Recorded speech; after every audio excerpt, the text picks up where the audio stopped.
Welcome to Secrets from the Saddle podcast. I'm Sylvie, your host, fellow cyclist, bike club founder, cycling coach, bike race junkie, just truly super passionate about cycling. My journey with cycling started 20 years ago when I opened a spin studio, started a women's race team, and founded a women's only cycling club called Cycle Fit Chicks. I'm super thrilled to reveal all aspects that make the world of cycling operate. I'm so excited to be able to bring you interesting people from around the world, pro cyclists, recreational cyclists, coaches, event organizers, bike shop owners, everything and everyone you need to know or ever wondered about when it comes to cycling. I know you'll enjoy this episode.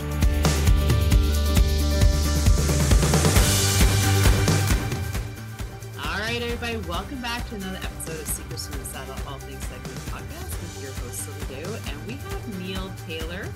And I had the pleasure of meeting Neil at the start line at Unbound. Briefly, we got a picture, Unbound XL, because I was just like, and I'm telling you, okay, so before I get into how I came to find Neil, I could just give a little background. So he's been riding for the past 10 years. He is also a minister in Emporia. I'm taking it's Emporia, right? Yep. Yeah, Emporia, Kansas. So that's where Unbound is. And he's completed 3 of those. He's also a super avid cyclist, and that's where I found him. He's married with kids. His full-time job is ministry, but we do see him out riding tons. He is also the co-host for a really good podcast called Gravel Guru.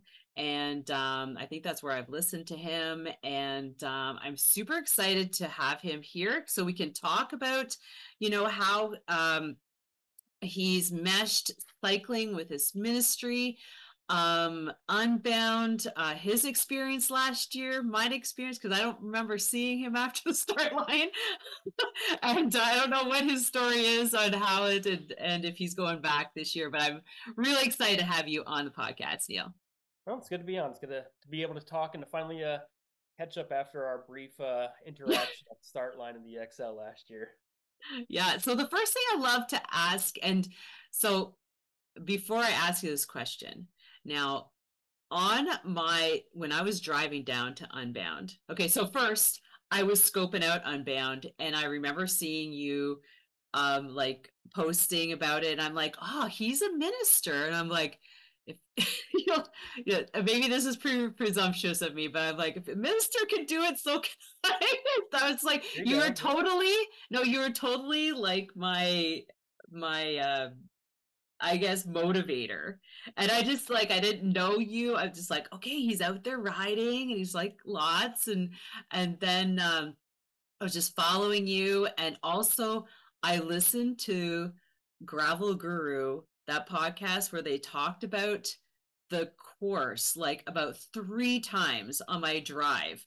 So I took everything you guys were saying, like about the mud, what you need to bring, all these things. I'm like, okay, I'm good. Like, it's like, did I miss anything? But so how did you get into cycling, and how did it land you here, and like with your ministry and gravel and all that goodness?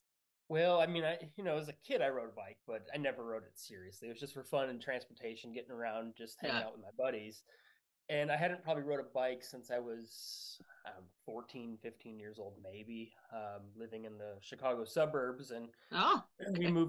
we moved down here in 2012. And when we moved to Emporia in 2012 to start working at the church here, guy at church kept saying, hey, come ride bikes with us. Come ride bikes with us. I'm like, we're not kids anymore. Why are we going to go ride bikes? Like, no, I'm not going to go ride bikes. That's not something I'm interested in.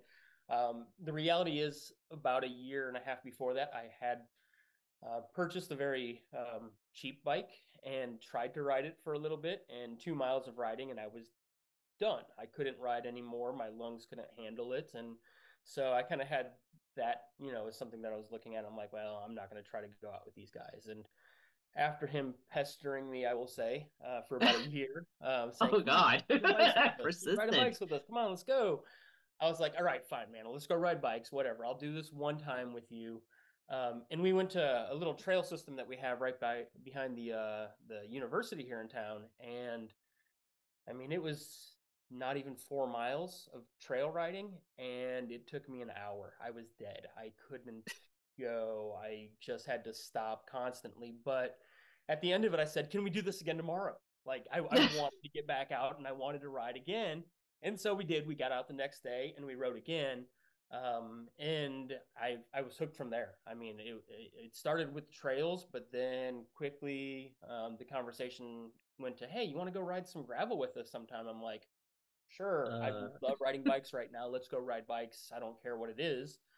And so my first gravel ride was a 20 mile route out to the first kind of big climb there that was on the XL this year, D Hill. yeah. We rode out to that, we climbed that, and then we turned around and rode back to town, which is about 20 miles in total. And at that point, I was like, I don't want to ride the trails anymore. I love the gravel because, again, our trail system's right there by the university. It's right there by the highway.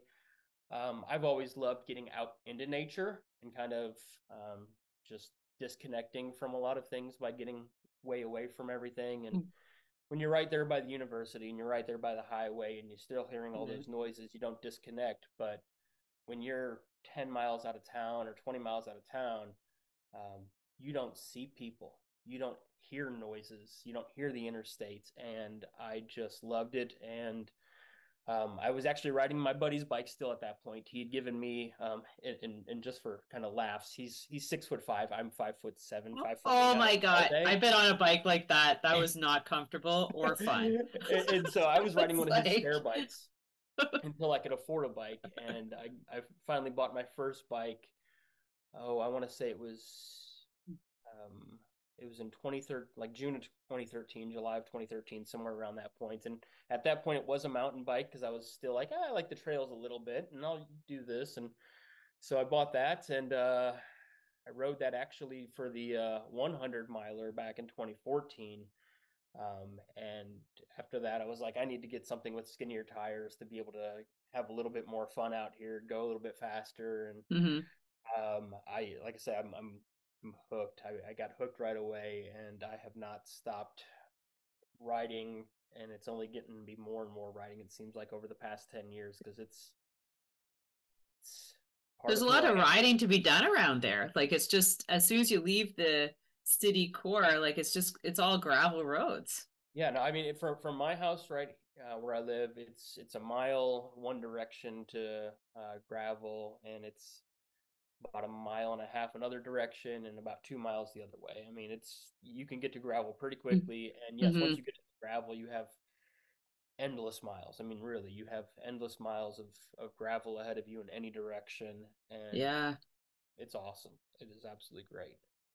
So how did you take your gravel or so when did you move into the ministry? Like is that something that you followed in your dad's footsteps and you just continued continued on where he left? Like uh, how did that go? so that How did that that goes way happen? back. So I say way back. So I originally wanted to be in radio. That was always my goal in life. Oh. Back in seventh grade, we had to write a paper about what we wanted to be as when we grew up, and there was a guy at our church that worked in radio, and I loved sports, and I loved talking about sports, and I thought, you know what, I'd love to do sports radio, and so I mean, I did work with that stuff through high school. I went to college down at Oklahoma Christian University in Oklahoma City, where I did play-by-play for our basketball teams. Oh, cool. I worked as a summer intern in Chicago in sports radio. They hired me on the second day of my internship as not just an intern, but an employee. And it was what I loved. And then after I got out of college, it seemed like it was impossible to find a job. And Oh. I was just kind of hanging out with my friends that were around the college age, folks that I'd grown up with that were a year or two younger than me at our church. And the leadership at the church asked me if I wanted to actually do college ministry there. And my first response to them was no. I didn't even hesitate. I mean, it was just a no, not interested, because my goal in life has always been radio, and that's what I'm going to Mm-hmm. keep pursuing. And I slowed down after I said no immediately and said, well, I'll think about it and pray about it. And we'll go from there. And um, I started doing that back in 2002, and Oh, wow. it went really well. a lot better than I anticipated it would go. Uh-huh. And at that point, I went back to school to get a master's degree and actually get some education in ministry because I'd never had, I grew up in church, but I didn't know what I was doing. I was Right. I was faking it till I made it type of thing when I was doing college ministry, and that was pretty clear. At least to me, a lot of other people I don't think thought that because again, it did go really well, but I was just faking it and trying to get through. And so I moved back to Oklahoma at that point, and that's where I met my wife, and where our first daughter was born. And then in 2010, we moved to Ottawa, Kansas, which is about an hour Yeah. up the road from here. Yeah. And I worked at a church there for about a year and a half, and then Mhm. found out about a church in Emporia that was looking for a minister. And like I say, been here for 12 years now, and I don't. I mean, even if the church is like, we don't want you anymore, I don't see us leaving this community. We have fallen in love with the community. We've Yeah. fallen in love with the people in the community. My wife is a teacher at one of the schools here, and we've just Emporia is actually home. Like it has become home for me, and I can't imagine. I really can't imagine living somewhere else. So ministry brought me here and brought me cycling and brought me so many other things, and these were all things I never anticipated. If you would have told me 12 years ago that I would think about trying to do a 350-mile bike race through Kansas, I would have laughed at you. I mean, I would have laughed at I you think even we if would you all would have have tried to laughed at do. each other. Yeah, if you would have told me I would try to do a 100 mile, I would have laughed at you. In fact, when I first heard about the race here back when we moved here, I laughed and like, who does those kind of things? Like, why would somebody ride their bike 100 or 200 miles? They didn't have the XL at that point, but it just seemed crazy to me, and now I'm part of that crazy. So You're part of that crazy. So do you find that ministry gave you that voice that you're looking for at like as you're pursuing like broadcasting because it's so competitive in that area, but like ministry is like a broadcasting voice if you think yeah, about it. I think I took a lot from broadcasting to over to ministry as far as the comfort. Yeah. Like I'm not it didn't bother me to be on radio in Chicago. I mean, a lot of times I was the producer, I was behind the scenes, but every now and then they would ask us to chime in, and you're talking again the Chicago, which was the at least at that time when radio was the thing. Now podcasts are, but when radio was the thing, Chicago was the second largest market in the U.S. behind New York City for radio. And Oh wow. so, I mean, you got a lot of listeners, you got a lot of people hearing the things that you're going to say, and I was comfortable with that. And if people didn't agree with what I had to say, so be it. That's fine. I, just brush it off and keep on doing my job. And so that again became something that I became comfortable when it came to ministry. I could get up in front of people. I could talk. I've been in front of groups a lot larger than our congregation before. I mean, we're a smaller congregation here in a small town of Kansas, Mm-hmm. but I mean, I've been in front of 1,000 people talking before, and it doesn't. I don't know. It doesn't bother me, but I think that's because of the broadcast background. I mean, just Right. I'm used to talking and knowing that. I mean, when you talk on radio in Chicago, there's tens, if not hundreds of thousands of people listening to you at a time. So just got to be okay with it. So Yeah. Can't worry about the criticism or yeah, comments, right? it's gonna come regardless of what you say. Right. But as long as I'm doing my job, whether it was when I was doing radio or play by play or ministry, I'll listen to those criticisms, and sometimes they're valid, and sometimes I need to hear them 100%. Right. I mean, there's specific times I can think of, especially when I was first starting and doing play by play, that I was like, oh, you're right. I need to pay attention to that, and I need to fix that, and I need to get better in this way. Mm-hmm. Um, and so I've learned to be able to accept it a little bit more. Granted, I'm also 25 years older than I was back when I was doing that kind of stuff, and so I can accept the criticism, and Yeah. it doesn't bother me. I'm I'm old enough; I can handle it now. So Yeah. So Neil, how do you mesh the cycling? Because I love the fact, because like when I asked you, I said, does your cycling, cross over to your ministry and your ministry to cycling? Like, how did you make that work? Or is it just symbiotically like come together I, and I I think it does. I mean, obviously it helps that this all started with a guy at our church that just invited me to go out and ride, and so it kind of right? started that. But folks in town know I'm a minister. It's no big secret. And I mean, our church does a lot of things within the community. So, I mean, it's not just folks riding that know I'm a minister. A lot of folks know, in this town that that's kind of what I do. And so, when it comes to writing, it's a lot of times when I'm by myself, it's kind of reflection time. It's time to just kind of sit and think about life and think about maybe my sermons or my classes or just kind of getting myself maybe centered a little bit. Mm-hmm.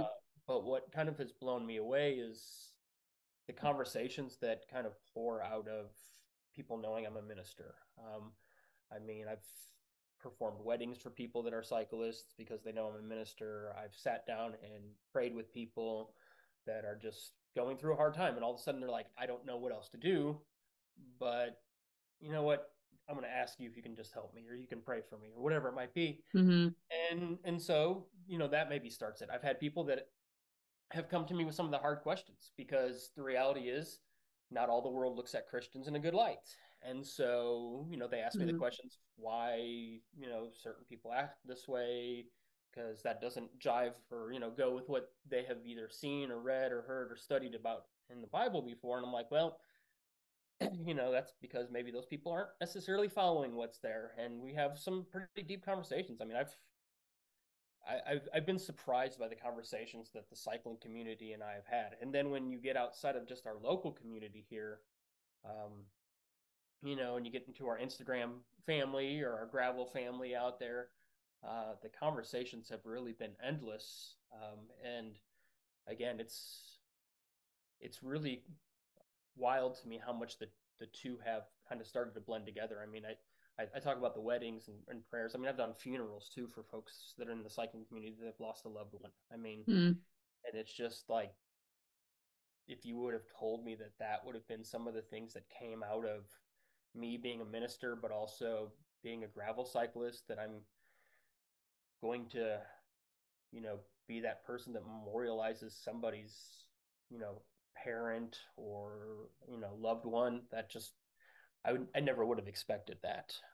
But the two have gone very much hand in hand, and it's part of who I am. I mean, both things, whether it's Right. the ministry or the cyclist, that's who I am. And it seems like most folks are pretty accepting of both aspects of that life. And they've definitely blended together pretty well.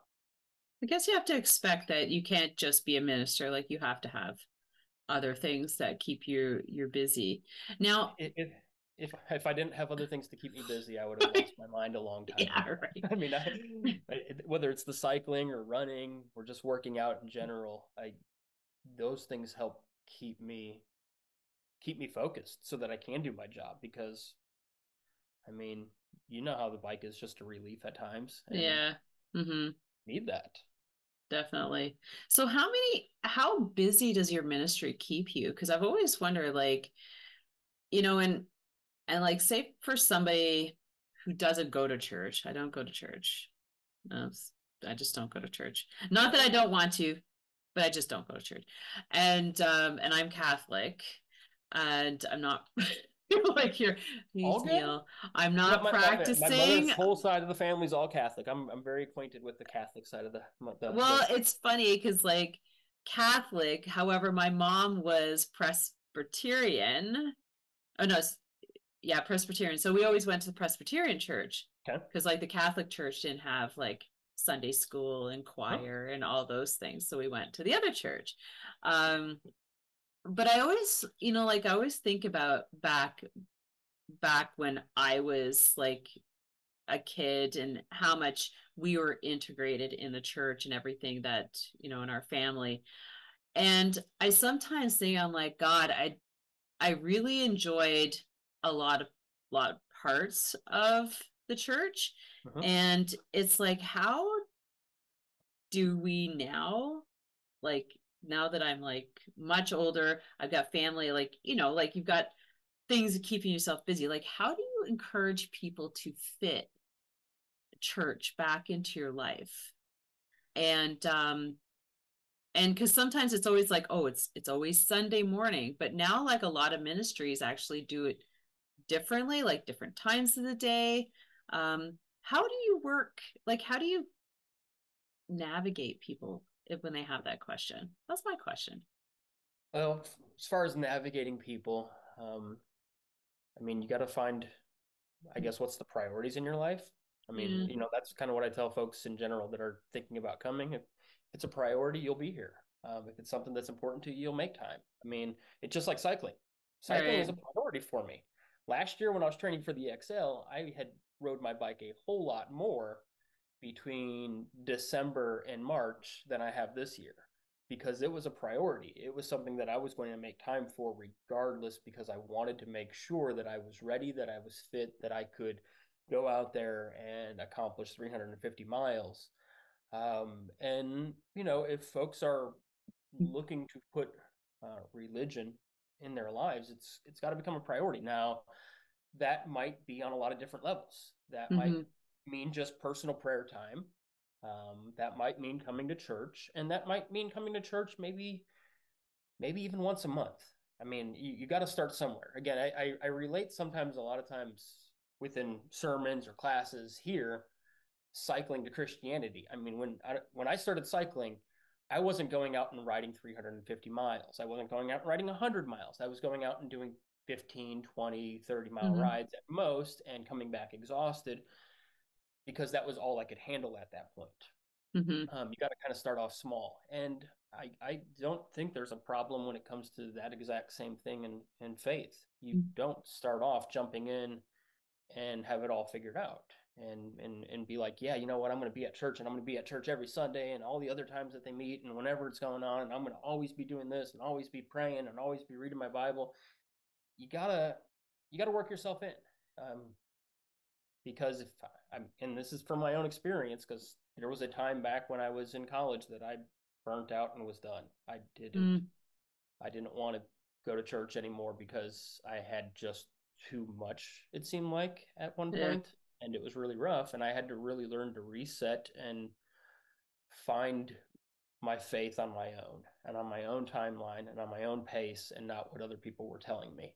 And Mm-hmm. so I encourage folks to come to church and to do that, but I also encourage them to find the time when it fits them best to just, whether it's reading Bible or prayer or conversations about it, um, because it's something obviously I think is quite important for folks, but at the same time too, I don't think that a pressure based way of approaching it, of slamming on their door or calling and texting and finding out where you're at constantly because you weren't at church this week, is the right approach. People have to make the choice on their own. If Yeah. it's a forced if it's a forced thing or if it's a pressure thing, it's not a Mm. decision that they've made. And if it's not a decision that they've made, then it really doesn't matter anyways that they're here. So Um, that being said, like, does your ministry changed its or added different times to accommodate schedules? Like, how does your church run? I We had, we we have a right yeah, now we are just doing Sunday mornings. We got a Sunday morning worship and a Sunday morning class. But the thing is I'm available throughout the week. In fact, right. you asked a little bit before that question about just how I personally manage some of it, and it's like some weeks are pretty relaxed and I don't have a whole lot going on. Back when I uh, scheduled this podcast with you, this week was pretty empty. uh, However, pretty much when we're done today, I will be on my way to visit an individual that had surgery this past week while I was gone on spring break. Tomorrow, I'm visiting with a family who had a family member unexpectedly pass away on Sunday Oh, morning. And then I'm going to um, work on all of that, which is funeral work is never easy. mm, And then going on Thursday to visit another person that has kind of been ill recently and is one of our ladies that's kind of in a retirement home, and that's where she's been and meet mm, visitors. And then Friday we serve a meal to college students, about 100 college students that come through, and we serve a meal to them. And so all of a sudden this week that was really not busy yeah. about 10, 12 days ago has all of a sudden been filled with a That's lot why of I'm work. like, I'm gonna You know, get and him to that's book okay. well in That advance. well, and the thing is, though, that's okay because I've learned how to manage that over Yeah. time. I've had experiences that have been a lot busier than this in the past, and so I also have to learn how to manage what it is that I want in my life. I mean, I want to go out today and ride my bike, and there's a good chance I'm going to find time because it's 70 degrees and it's beautiful here in Kansas right now. But I also know that I've got certain priorities that have to take place, things that have to get Hmm. done. And so I think that's, like I say, I think that's how it is with any of things in our life, whether it's religion, whether it's cycling, whether it's our families or our jobs, whatever is actually a priority is what we're going to pour time into, what we're going to make time for. And obviously, religion is for me a big thing. Um, but so is cycling, and so is my family. And um, it's a tough thing to weave together, but I do the Hmm. best to try to weave all of them together and make sure I have the time for each. Now, it's nice that I can sit there on my bike and think my sermons or my classes through a little bit, and so sometimes I'm able to kind of blend some of those together. But on a week like this, where I'll be planning a funeral, I don't really do that on the bike.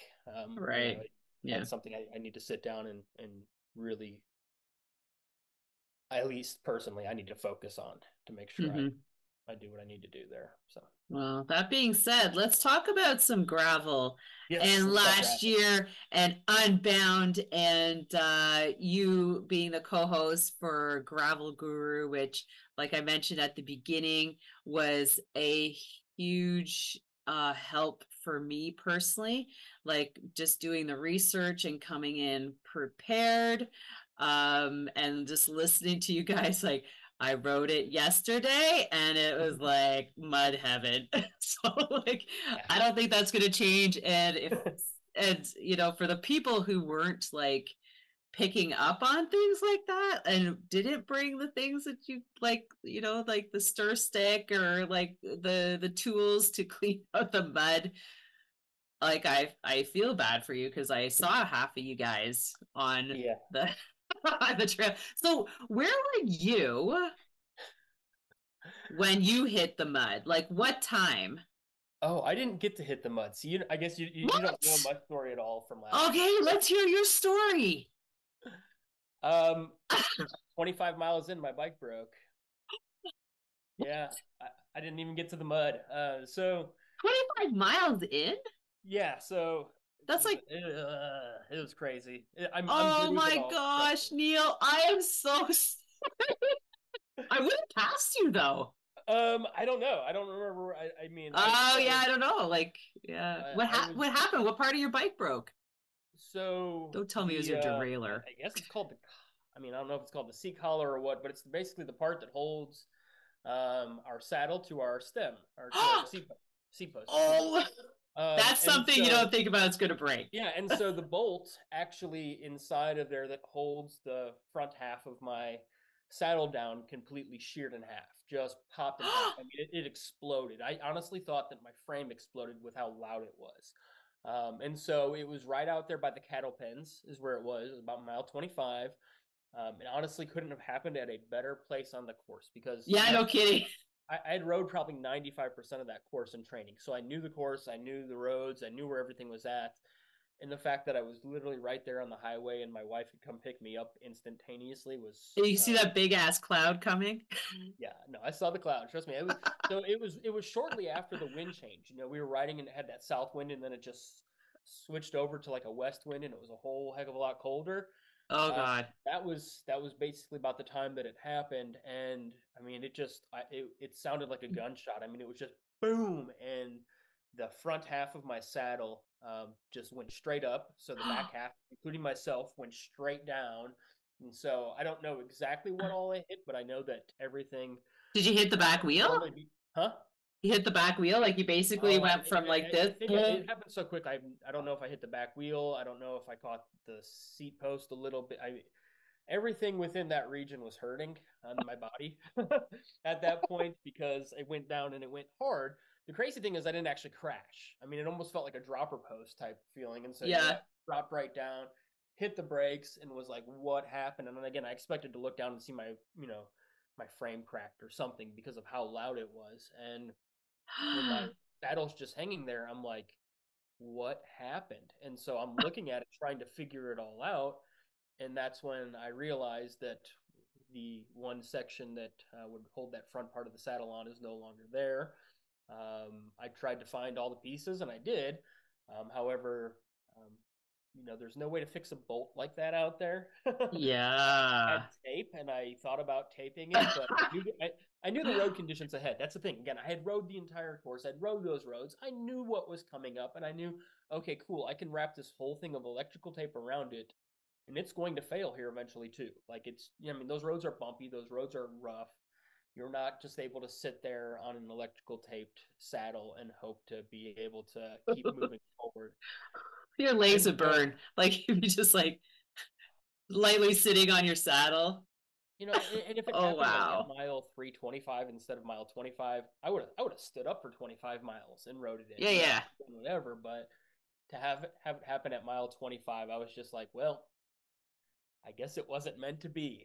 And it sucked. I mean, Oh, I'll be honest, it sucked. The first 5 minutes was awful. I mean, I called my wife, I called the bike shop, I had a couple quick conversations. I had countless friends be like, I will run you out a seat post. And I'm like, no, we don't take support. That's not oh, that's right. we You don't. wouldn't have The been whole able idea of the to XL is, swap your and the bike thing or is, anything. I could have gone out, I could have kept riding, and I could have Been completed at the like DNF, but you just do the ride. yeah. And I didn't want that. I wanted to do the ride in the spirit of the ride. I wanted to do it in the way that I had been training and Yeah. had put, thousands and thousands of miles on my bike from, November to June. And so I called my wife. She came and got me right before the storm just completely obliterated us. And um, I mean, we drove back in just massive downpours and lightning. Oh. And the hardest part, honestly, was walking into the bike shop because those are all the people I know. Those are the people that have seen me training. Those are the people that have Oh. been there by my side, through all of it. And the looks at that point, I had come to grips, and I was okay. But to see the disappointment on their face because they knew how much time and effort and energy I had put in, Yeah. um, the hours away from family, the nights and the mornings and everything else on the Hmm. trainer when the weather wasn't good to get outside, and the disappointment on their face actually is what really kind of hit me because I was like, these people were cheering for me. These people wanted to see Yeah. it happen, and to have it end 25 miles in was never something I would have imagined. And so Right. I That's got a it fixed. mechanical you would never think of either. No, Like, I was prepared for a lot of other mechanicals, yeah, not exactly. that. Like that's not Um, I'm gonna start rethinking to you make know sure. what? I've changed some things up with my seat post since then. I Yeah. got a different one, and the reality is I've found out that the seat post that I had was one that I guess has had some of these problems in the past, but I never knew about it. Oh, So, if you don't know about some of the problems, you don't find out about them until after they happen, and then everybody else is like, "Oh, I had that happen to me too on that seat post." like, shut up.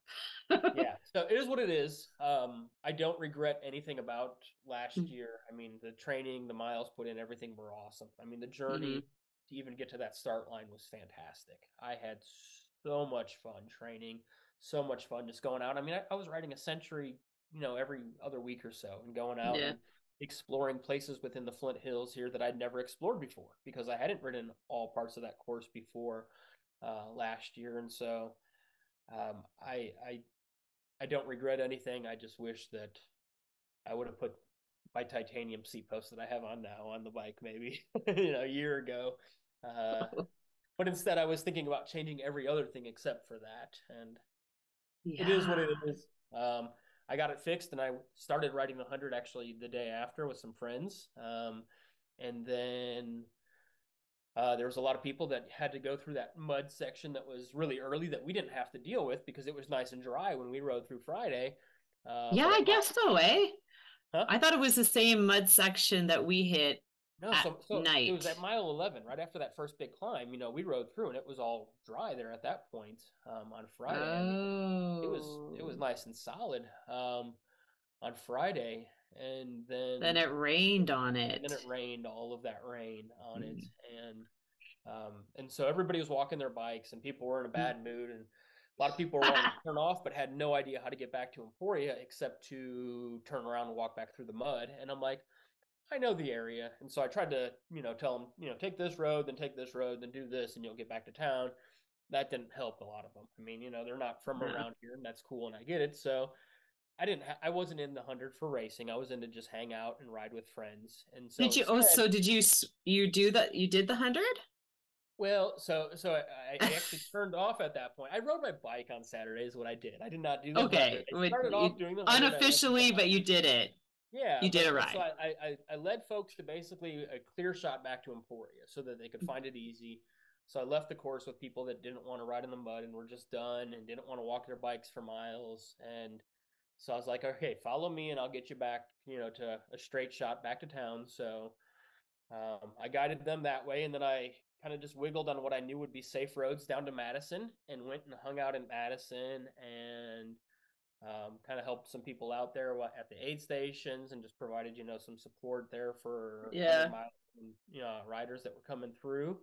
Um, and I had missed one of my friends that I was riding with earlier in the day, so I'm like, well, I'll wiggle around the roads again, and I'll get ahead of her because I know how to take shortcuts through here and different places. So I'm like, I'll meet up with her and we'll ride together and we'll have some fun. And so we rode together, and then as we got back towards town, I said, "Look, I'm not going through the chute. I didn't ride the race. I didn't do any. I'm gonna detour off. And again, I know how to get back to the finish line before you get through." And I said, "I will be there at the finish line, cheering you in and cheering other people in." And so I cut off the course again and rode over to downtown and hopped the barricade and was there to see her finish about 2 minutes after I got there. And so it ended up being an awesome day. I mean, there was so many other things. I mean, I like I said, helped folks get back to town. I helped a couple different folks with flats that day. Mm.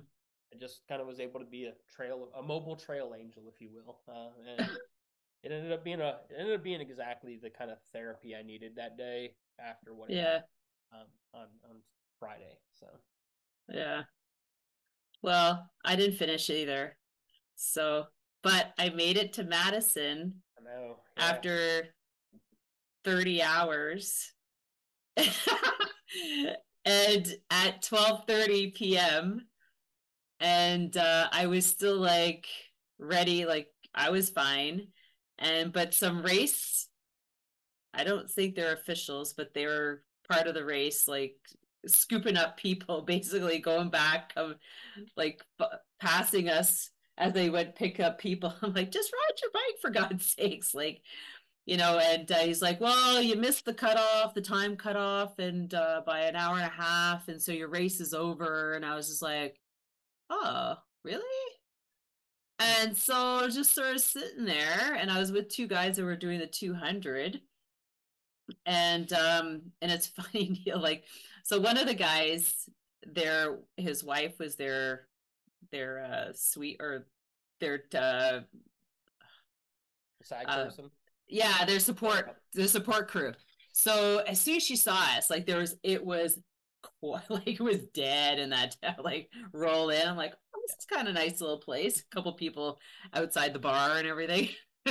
and um and she just rolls in, opens up the truck, brings out some shakes and clothes and before I turned around, these guys were like dressed, like changed and, and like I guess we're not gonna finish. Like, just continue going. And because I was doing Excel, I had no support. So Yeah. the only option for me, if I was by myself, I'd have to go and finish because I didn't have anybody to call.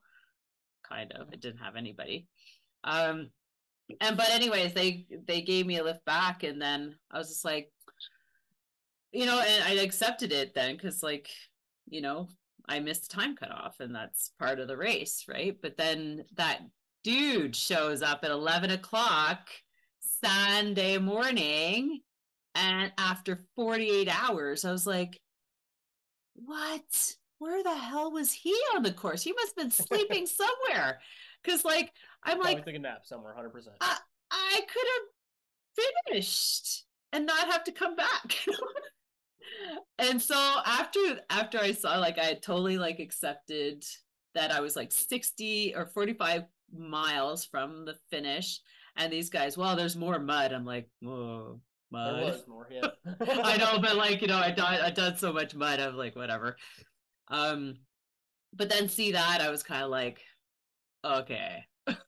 Like there's clearly nobody around telling him that his race was over. He just like, No, and you he's probably like, unfortunately hit Madison probably at the worst time. I mean, really, because the thing is, like, those folks wouldn't have been there as race officials not too much longer, I would assume. I mean, yeah, they were just like volunteers. And, clear, like bringing the last group that had called them and, to pick them and if up. they And knew, and I don't know, but if they knew you were on the XL, they may or may not have said anything. I don't know if they would have yeah, noticed or well, known I you know I were wouldn't there. have made it because the cutoff was at like 3 Three a.m. o'clock. Yeah, you still wouldn't have made Right? the official cutoff, but you still could have No, finished I writing still your would have time. finished the whole thing because my So Strava looks really bad. You know what I'm saying?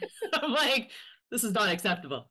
it gives It's you a chance like, to come back and experience the northern Flint Hills, I which is a know. whole new So, adventure. so what do you think about that? Are you doing it Excel this year? I am not. So one of the things last year that was part of. So here's the thing. One of the things that was part of last year's training and all the time away from the family was that I promised my son that me and him would ride the 25 miler together. He's Oh, 10 years very old, cool. and so this is going to be his first gravel race, and so Oh, him and I are riding the 25 miler together, and that was the promise I made before all the that was the training. I deal. knew the Yeah. amount of time and everything it was going to take away from family, and my daughter's a teenager, so my daughter was like, "Yeah, whatever, Dad, go ahead and do that. It doesn't matter." Not interested. But my son likes time with Dad, and he enjoys that time that we spend together, and we throw the football around and kick the soccer ball around and do all that kind of stuff, and um, he missed out on a lot of that kind of stuff last year. And so I told Yeah, him, look, I'm going to do this year, but next year I'm riding with you and we'll ride the 25. And so this year I'm, that's still a good distance for. yeah, well, it's the thing is that he was ready for it. I mean, he's honestly ready for it right now. I think. I mean, Yeah. he the day after Unbound was over, he rode 14 miles that day. We actually rode out to a friend's house and had dinner that night and then rode back. And then the next day we woke up and we rode 16 miles. And I think he's ready to do the distance. I think Mm-hmm. that it might be a little tough for him at times because he hasn't done a whole lot. I mean, 16 and a half or so is his longest ride, but Yeah. um, the north 25-mile route's pretty flat, Yeah. pretty relaxed, and I don't think he's going to have a whole lot of. I don't think he's going to have a whole lot of difficulty. I think it's just sitting on the saddle for the 2 hours or so that it takes him probably to do it is All going to be the right. tricky part. Talk about the North Loop, Neil. What's to be expected since you've ridden everywhere? I think there's one area they were talking about. I can't remember what it's called. Like Queen Snow. Little Egypt. Yeah, Little Egypt. What's that? Little Egypt's like going up and down the side of pyramid. I think is why they call it that. I mean, Pyramid. The it's only one that I really remember is the Judge. the Judge. That Yeah, so it's honestly it's similar to the Judge, but put the Judge on repeat like 3 or 4 different times. I think is okay. about what like riding through Little Egypt is, but also um, make the rocks instead of the size they were on the Judge, make them about the size of my fist or your fist. It's a little bit Okay. chunkier. It's not one of those areas you can go full send. It is one of those areas that when it was on the course in 2019 and 2021, there's a lot of folks that are on the side of the road fixing flats. So my advice is pick your line well or slow down a little bit through it. I don't think Yeah. it's I don't think that's the send. thing is like when people go off course, like onto the rocks that have been Mhm. pushed aside, that's where you get the problems. And I'm not going to be one that's going to be close to the front. So there'll be a clear path. I, you know, I'm I like a route for me. I always tell folks if you honestly pick your line good out here, Yeah. majority of the time you're not going to flat. Now that doesn't mean that you can't, because absolutely you can. Again, some of this flint rock is arrowhead sharp. I mean, that was the kind of stuff that the natives made the arrowheads out of. Is Yeah. rock that is out here on these roads, and it is there and it's present. And I've been on a smooth line before and had a flat. I mean, I've been on a smooth line before and something cut my sidewall, and I have no idea where it came from other than it was just a little sharp razor rock that was there on the side of Mm, the road. And you got to be careful though, especially up north. I would My personal advice to folks on the northern course give is it I to would me. yes, wider tires than what you have on the southern course if you can fit wider tires, because um, the northern Mm. course is known for a lot more low maintenance, Dirt untraveled roads, like cars. Well, not necessarily dirt. They're untraveled roads. They don't like there's a road up there, for instance, and I don't know if it'll be on the course or not. The road is called Bobcat Road. My guess is they will find a way to put Bobcat Road on the course because it's a fun road. But the last time I rode down Bobcat Road, there was a coyote carcass that had clearly been in the middle of the road um, for, I would say, months because no car had driven down the road to clear that coyote carcass out of the way or anything. I mean, cars don't go down these roads. These roads, a lot of the roads up there aren't meant for cars. They're there.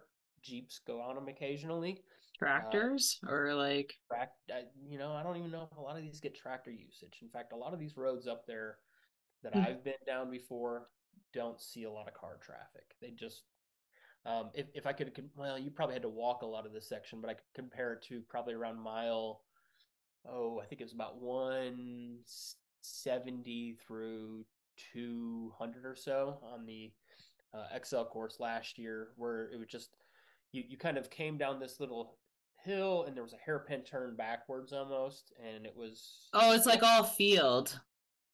yeah, and you're Yeah, it's walking. like this and then it goes like this. Mhm. Yeah, we walked that. Yeah, so you didn't That get to was a ride a whole lot of mud that because I mean section. it can be chunky, it can be muddy. The thing is though, it doesn't happen every year. For I mean, it just folks that worry about the rain in the mud because of last year, um, I wouldn't I wouldn't at least be sitting here in March worrying about that I personally. know. Um, I know it's tough to say, but I wouldn't be because we've had very dry years. In fact, I would worry personally if it was me, I worry more about the heat than I would about the mud because That's the one thing I was kind of worried about because, like, coming from Canada, where I am, like, I didn't see any hot days before I left. Like, I yeah. was basically cold, rainy, like miserable kind of weather training through that. Mhm. And I was like, oof, I don't know, but I was okay. Um, that wasn't my problem. My problem was like my feet were in excruciating pain because I tightened my shoes too tight at the beginning for whatever reason. I thought that would be a good idea. And then, Nerves.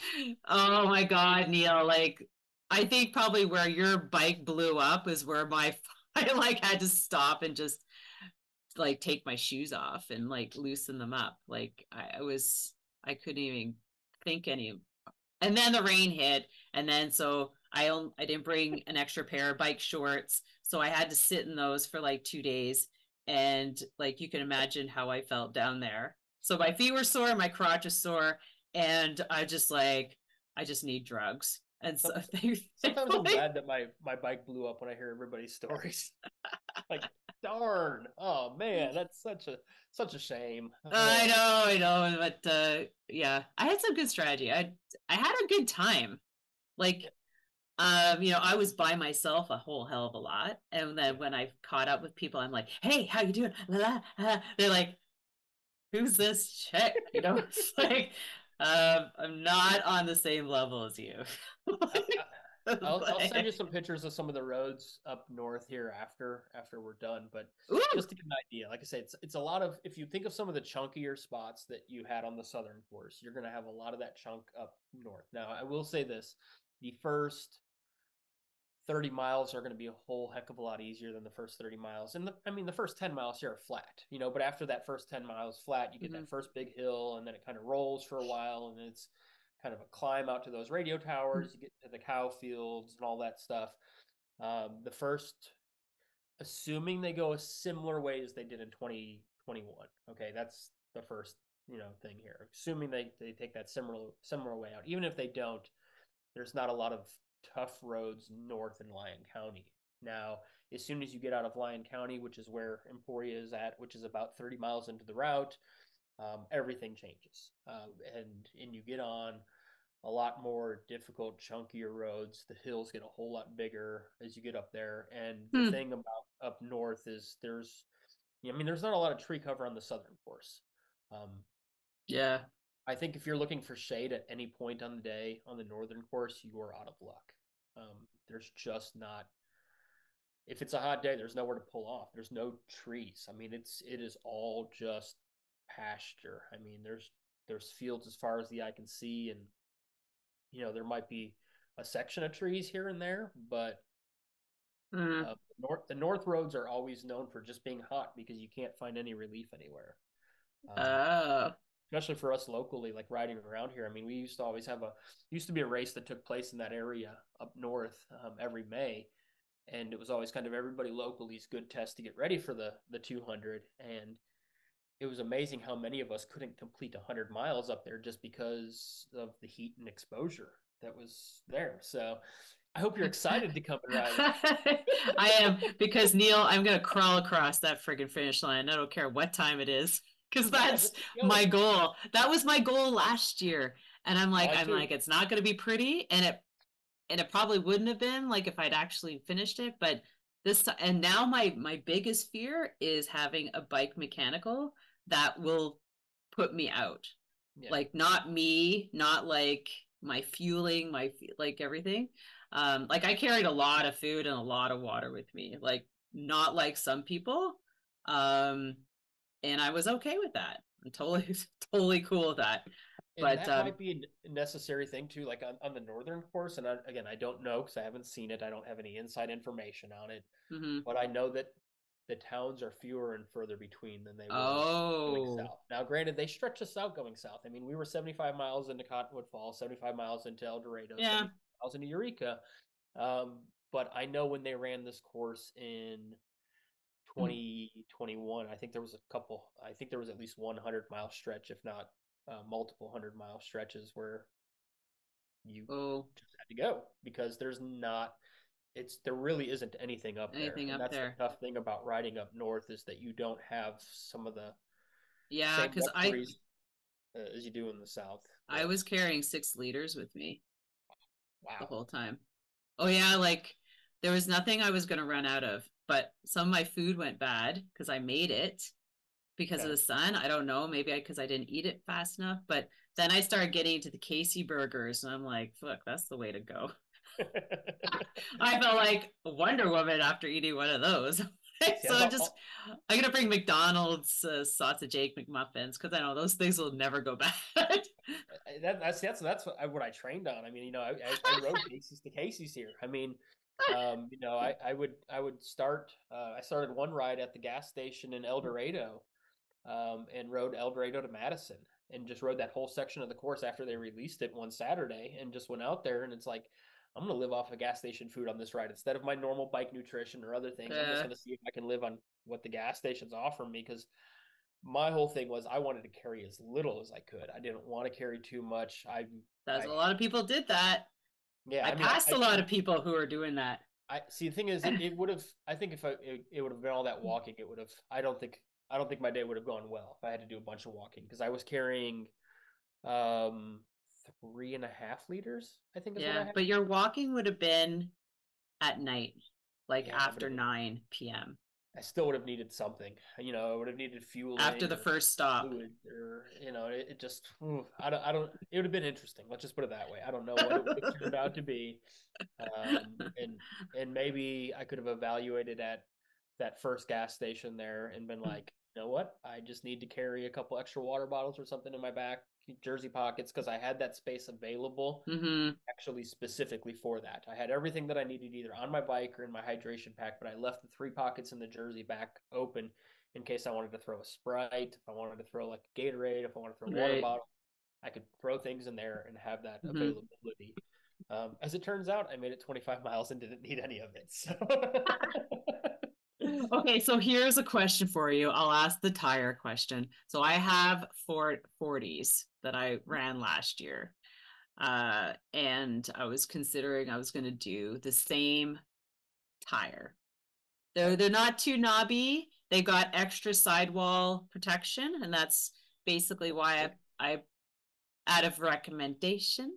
And they're tubeless, and they did a great job for me last year. But I mean, like, there was everything on that course. Like, I can't, like, there was big chunky stuff, like really, Yeah. up some of those weird roads. I was like, I don't know, is this a road? I'm not sure, but I'm still Actually, on course. as I think about the northern route, another part that maybe you got to ride through would have been probably about 10 miles out of Eureka. So that kind of southeastern portion of the course, where there was some rolly, chunky kind of hills in that area. That would be similar to some of the stuff. So I mean, if your tires handled that, I didn't find like that they were bad in any way. Like okay, I for me it was like the size was like mid-range to whatever everybody else if and it had the extra protection which is what which is everybody key. recommended. And for me that was those are the two key things. I'm gonna say Um the extra protection's huge. The thing about going a little bit wider, honestly, is just the comfort over the length of the ride up north versus throwing something on narrower. I mean, when it comes to tires, at least for up yeah. north, just because again, there are people that have ridden that course, and there have been some local scouting rides that have been done up there as well. And Oh, I bet there's all going to be all sorts of stuff coming out in yes, April. and I had a buddy that was like, I wish I had a mountain bike to ride up there on that instead of his, gravel bike, just because, again, some of those roads are not, um, they're not like the southern roads. I don't know how else to put it. Right.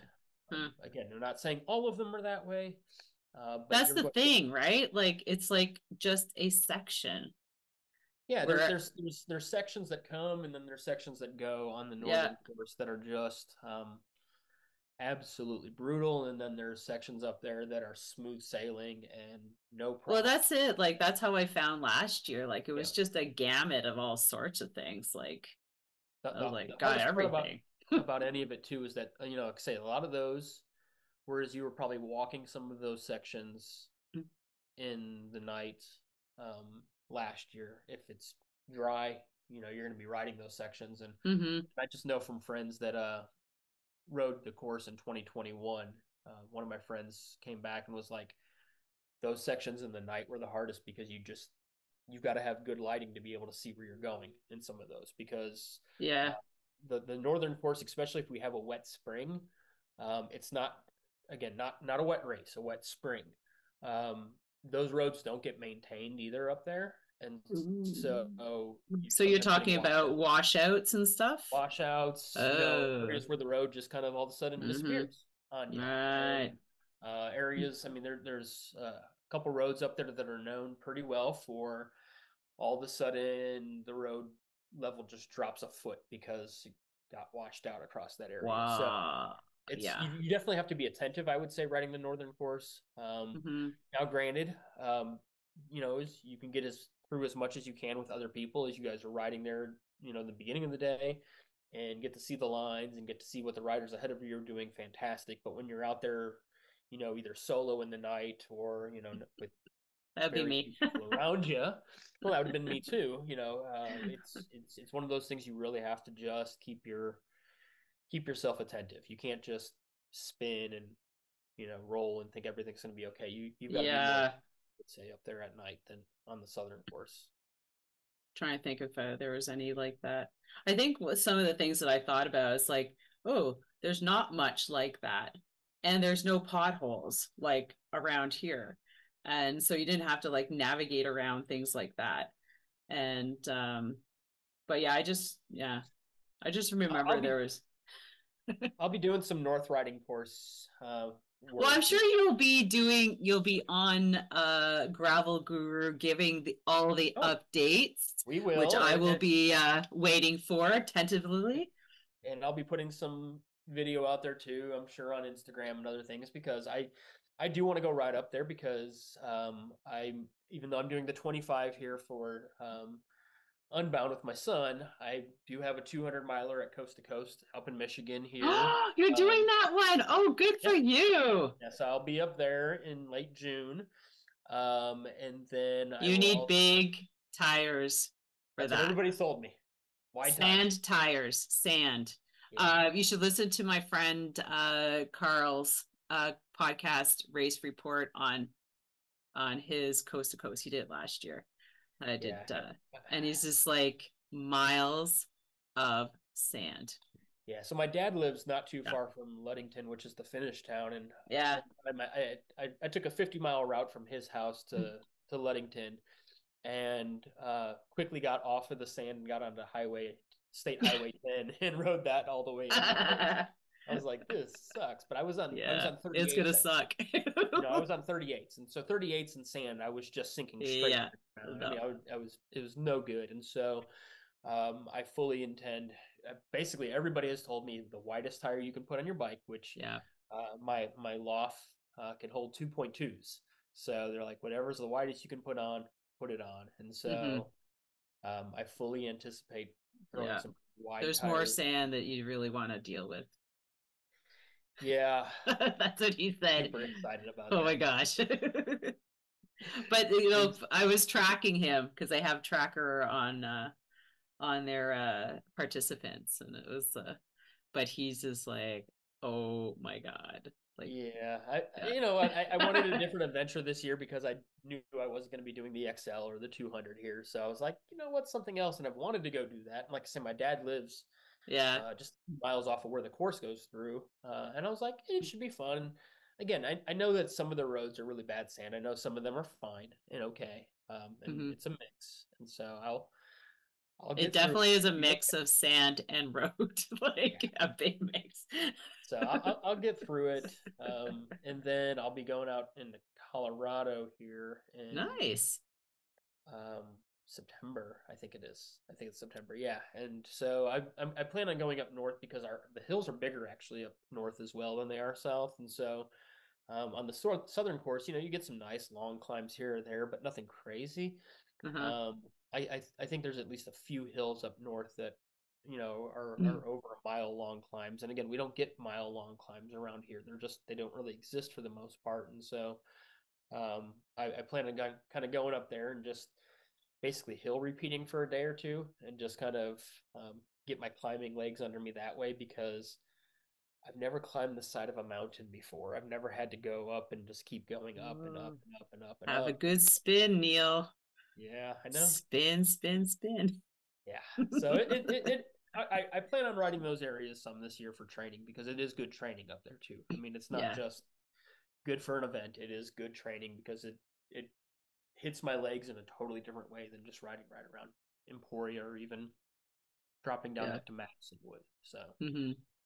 watch for some video because I'll Yes. show you how beautiful those All roads can right. be. So that being said, where can everybody find you, Neil? Minister of Gravel on Instagram is usually the easiest place. I'm sometimes on Facebook with that. I think just about everything posts over to Facebook too under Minister of Gravel. And about once every 6 weeks, I jump on Threads. So if anybody really likes Threads, every 6 weeks you can What's find Threads? it's Facebook's version of Twitter or X or whatever it's called now. Oh, it's not Yeah, reels. It's not stories. It's it's just words. I don't really use it. Like I say, once every 6 weeks really. for fun. Oh. I just drop in and say hi, make sure that it But still you is said existing. YouTube. Where do you put your videos? Does that mean Oh yeah, like they're so on YouTube. Instagram? YouTube. I haven't. I posted one video of me riding a long time ago on there. I mean, there is a Minister of Gravel YouTube page. We also have our Gravel Guru page. And Oh yeah, I that's right. Gravel yeah, Guru yeah. podcast. Make sure that I was you're gonna say following that. you can listen. We're actually this is the first of two podcasts I'm recording today because tonight we're going to record one. Matt, the other host for the show, was down at Mid South this past weekend and did the 100 there on his single speed, and so Oh my I God. kind Single of speeders. Let's not even talk about those guys. I was biking with one of them through the night, and he's from Ontario. It's I crazy. I used to be one of those guys. In fact, that's why Matt, I think, is riding single speed, at least in part. He bought the same frame or a similar frame that I have from Niner, and But it snowed in Mid-South, did it not? no, this year was beautiful. This year they had awesome What was weather. I looking at? I don't Something know. You else. might have, if you saw my Mid South picture, you saw it from a few years ago. That's on my Instagram. Oh, But because I think that something one of my pin somewhere photos. snowed. That was Or back when maybe I it was an ran. old picture, but I thought That it was was back when I Mid-South. ran the 50K down there a few years ago, and it snowed. It was, yeah. I've never ran before in the snow until that day. So, which Well, I'm hoping to meet up with you again. I'll Won't be be on there. the start line, but I'll definitely connect with you and I roll into Emporia. It'll be Yeah, let me know Wednesday. I when you get come in in town. early. This is home. I mean, like literally, the house is right there, and the start line's right over there, and everything's. Oh, so you're right downtown. I'm Cool. less than a mile from the start line, so it's a wonderful place to be because I'll I be camping well at the have fairgrounds. have fun at the fairgrounds. Yeah, you're about 2 miles that way then from me. Yeah, it's really nice that it's close so you could just sort of bike downtown, check it out, bike back, not have to worry It's about driving. That was super convenient. I got there early, got a prime spot. Highly recommended. I know not everybody's into camping, but the shower is really nice, so it's not very far. Bathroom. And I'll be doing it again because it was $20 a night. there you go. And when I'm out racing for 2 nights, I don't want to be paying like Yeah, you don't need to like be $100 two a or three night for hundred not dollars for a not house staying. or a hotel room when you're Exactly. not going to be using it for 2 days. So no, and So, if folks like camping, it's a great place. The fairgrounds, it really is. But I met so many people. yeah, Like, it was really fun. So, let's do that. We'll connect and get some more photos at Unbound this year. And thank you so much for chatting about everything. It was really cool. welcome. And thanks for giving us a little insight on XL North. I guess everybody's going north because everybody's talking about the wheel, the tires, blah, blah. You know, I'm just like, just get everything else down. You're gonna be Yep. good. Just focus on what you can Make sure you focus got on. Take tires care of on what your you can bike. take care of. And then pick a smart line when you're riding your bike that day because you don't want to be spending all day That's fixing right. your bike. Maybe not trying to pass somebody on that route because that's where you're gonna get it.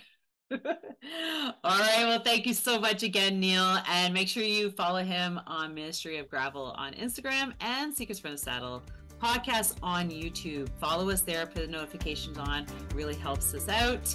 And all our episodes are there. So with that, have an amazing one. And we'll see everybody on the next podcast. Thanks, Neil.